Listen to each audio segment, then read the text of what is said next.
চেন্নাই টেস্টের দ্বিতীয় দিনে রাজত্ব ছিল বোলারদের।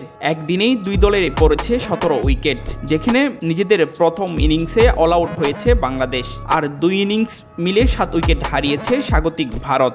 ভারতের 376 রানের বিপরীতে ব্যাট করতে নেমে 149 রানে গুটিয়ে যায় সফরকারীরা। বাংলাদেশ ফলোঅনে পড়লেও শান্তদের ফলোঅনে না পাঠিয়ে ফের ব্যাটিং করতে সিদ্ধান্ত নেয় ভারত।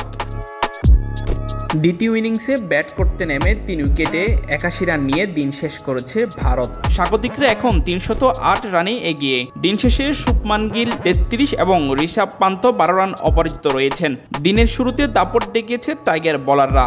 মাত্র 37 রান করতে ভারত হারায় 4 উইকেট। তবে ব্যাট হাতে বাংলাদেশের ব্যর্থ দিন কাটায়। 2 সেশনে 47 ওভার ব্যাট করে 149 রানে সবকটি উইকেট হারায় নাজমুল হাসান শান্তর দল।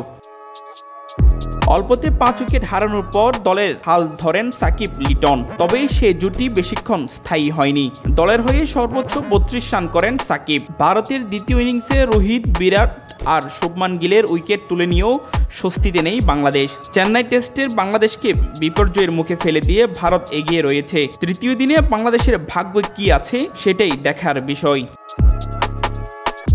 Desk report, news now sports.